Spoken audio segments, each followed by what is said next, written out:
Welcome to south Indian cooking. இன்றைக்கி நம்ம பார்க்க போகிற ரெசிபி பார்த்திங்கன்னா மல்லி பொங்கல். இதுக்கு காம்பினேஷனாக பாசிப்பருப்பு சாம்பார் தான் பார்க்க போகிறோம். இந்த ரெண்டு காம்போவும் ரொம்பவே சூப்பராக இருக்குங்க. நம்ம எப்பவுமே செய்கிற பொங்கலை விட இந்த மல்லி பொங்கல் டேஸ்ட் ரொம்ப சூப்பராக இருக்கும். இப்போ இதை செய்கிறதுக்கு ஃபஸ்ட்டு ஒரு பேனில் அரை கப் பாசிப்பருப்பு சேர்த்துங்க. இதனுடைய அளவு பார்த்திங்கன்னா 125 கிராம். இப்போ இது மீடியம் ஃப்ளேம்லேயே நல்லா வாசனை வர வரைக்கும் ஒரு 1லேருந்து 1.5 நிமிஷம் வறுத்தா போதும். அதிக நேரம் வறுக்காதீங்க. பருப்பு கலர் மாறிச்சுன்னா சாம்பார் டேஸ்ட் மாறிடும். இப்போ வறுத்துதான் அப்படியே குக்கரில் சேர்த்துருங்க. இப்போ இந்த பருப்பில் ஒரு 2-3 டைம் தண்ணி சேர்த்து நல்லா வாஷ் பண்ணி எடுத்த பிறகு ஒரு 3/4 லிட்டர் அளவுக்கு தண்ணி சேர்த்துருங்க.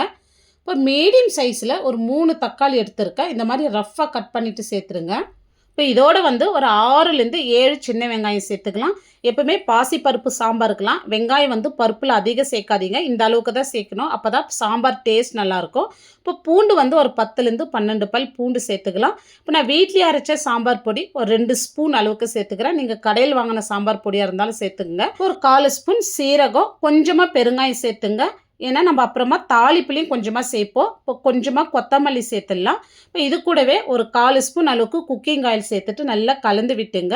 இப்போ குக்கர் மூடி போட்டு 3 விசில் மட்டும் விட்டு எடுத்துக்கலாம். நீங்கள் எக்ஸ்ட்ரா விசில் விட்டிங்கன்னா பாசிப்பருப்பு சாம்பார் ரொம்ப குழன்னு ஆன மாதிரி இருக்கும். 3 விசில் கரெக்டாக இருக்குங்க. இப்போ நம்ம பொங்கலுக்கு இந்த டம்ளரில் நான் 1 டம்ளர் நார்மல் பச்சரிசி எடுத்துருக்கேன். நீங்கள் எந்த பச்சரிசி வேணாலும் எடுத்துக்கலாம். இப்போ 1 டம்ளர் பச்சரிசி எடுத்தோம். அதே டம்ளரில் அரை டம்ளர் நான் பாசிப்பருப்பு சேர்த்துக்கிறேன்.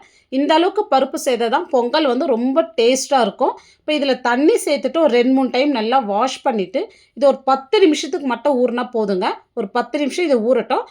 இப்போ பாருங்கள், ஸ்டீம் கம்ப்ளீட்டாக ரிலீஸ் ஆன பிறகு நான் குக்கர் ஓப்பன் பண்ணிடுறேன். இப்போ பருப்பு பாருங்கள், ரொம்ப குழையாத எப்படி பூ மாதிரி மலர்ந்துருக்கு பாருங்கள். பாசி பருப்பு இந்த மாதிரி தான் பூ மாதிரி மலர்ந்துருக்கணும். அப்போ தான் சாம்பார் அந்த குழன்னு வராது. சாம்பார் ரொம்ப டேஸ்டியாக இருக்கும். இப்போ இந்த பருப்பில் இருக்கிற தண்ணி நம்ம வடிச்சிடலாம். இப்போ வடிச்சிட்டு இந்த மாதிரி மேஷர் இல்லைனா மத்து வச்சு நல்லா மசிச்சு விட்டுங்க. இப்போ இந்த மாதிரி நல்லா மசிச்சு விட்ட பிறகு இதில் நான் வெதுப்பான தண்ணி சேர்த்துக்கிறேன். இப்போ உங்களுக்கு எந்த அளவுக்கு தண்ணி தேவையோ அந்த அளவுக்கு தண்ணி சேர்த்துங்க. இப்போ ஒரு பேன் வச்சுட்டு 2 டேபிள் ஸ்பூன் குக்கிங் ஆயில் சேர்த்துடலாம். இப்போ ஆயில் சூடாக இருந்தால் 1/2 ஸ்பூன் கடுகு சேர்த்துருங்க. இப்போ ஒரு 1/4 ஸ்பூனில் பாதி அளவு வெந்தயம் சேருங்க, நிறைய சேர்க்காதீங்க.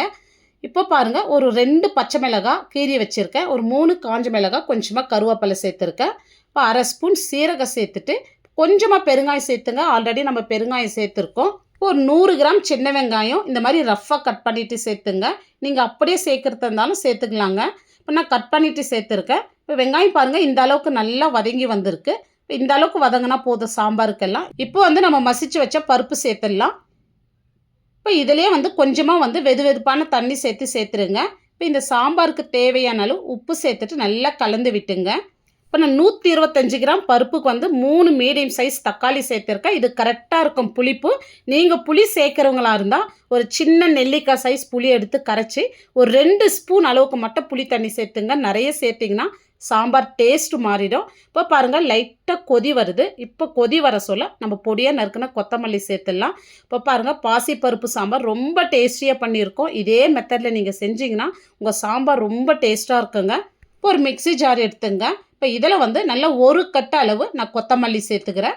இப்போ இந்த மல்லி எவ்வளோ சேர்க்குறீங்களோ அவ்வளோ இந்த பொங்கல் சூப்பராக இருக்கும். இப்போ 3 பச்சை மிளகாய், இந்த மாதிரி ஒரு பெரிய துண்டு இஞ்சி சேர்த்துட்டு இதில் கொஞ்சமாக தண்ணி சேர்த்து நல்லா நைஸாக அரைச்சி எடுத்துங்க.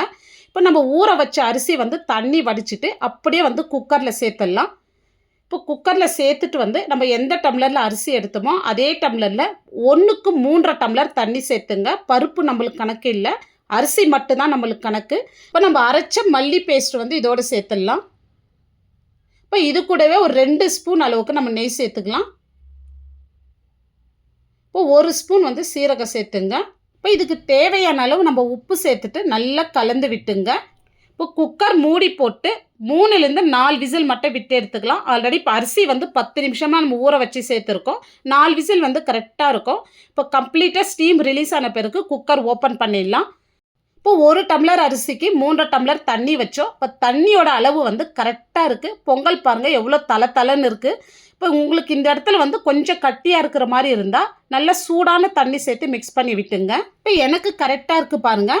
இப்போ வந்து இதுக்கு தாளிப்பு கொடுத்துடலாம். இப்போ நான் 2 டேபிள் ஸ்பூன் நெய் சேர்த்துக்கிறேன். இப்போ இதிலேயே வந்து ஒரு 2 டேபிள் ஸ்பூன் நான் குக்கிங் ஆயிலை சேர்த்துக்கிறேன். நீங்கள் நெய் மட்டும் சேர்க்கறது இருந்தாலும் சேர்த்துக்கலாங்க. இப்போ ஒரு 1½ ஸ்பூன் மிளகு, இப்போ தேவையான அளவு முந்திரி பருப்பு, இப்போ ஒரு சின்ன துண்டு இஞ்சி வந்து பொடியாக நறுக்கிட்டு சேர்த்துங்க. இஞ்சி கலர் வந்து லைட்டாக மாறி வந்ததும் 2 ஸ்பூன் அளவுக்கு நம்ம சீரகம் சேர்த்துக்கலாம். ஒரு 1/2 ஸ்பூன் பெருங்காயம் சேர்த்துக்கலாம். இப்போ சீரகம் வந்து லைட்டாக வாசனை வந்ததும் ஸ்டவ் ஆஃப் பண்ணிவிடுங்க. சீரகம் வந்து கருகக்கூடாது. இப்போ வந்து ஒரு கை நிறைய வந்து கருவேப்பிலை சேர்த்துட்டு இப்போ நம்ம பொங்கல் அப்படியே சேர்த்துடலாம். இப்போ இதை சேர்த்துட்டு நல்லா கலந்து விட்டுங்க. இப்போ நல்ல கமகமன்னு மல்லி பொங்கல் ரொம்ப டேஸ்டியாக பண்ணியிருக்கோம் பாருங்கள். நம்ம எப்பவுமே செய்கிற பொங்கல் விட இந்த பொங்கல் டேஸ்ட் வந்து ரொம்ப சூப்பராக இருக்கும். இப்போ பொங்கல் கன்சிஸ்டன்சி பாருங்கள், நல்லா தலன்னு கரெக்டாக இருக்குது.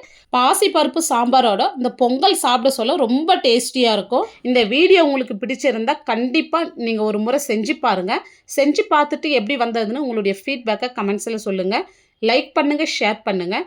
நம்ம சவுத் இந்தியன் குக்கிங் சேனலை சப்ஸ்கிரைப் பண்ணாத பார்த்துட்டு இருந்தீங்கன்னா சப்ஸ்கிரைப் பண்ணிவிட்டு அப்படியே ஆல்ன்ற ஆப்ஷனையும் கிளிக் பண்ணிவிடுங்க. தேங்க்ஸ் ஃபார் வாட்சிங்.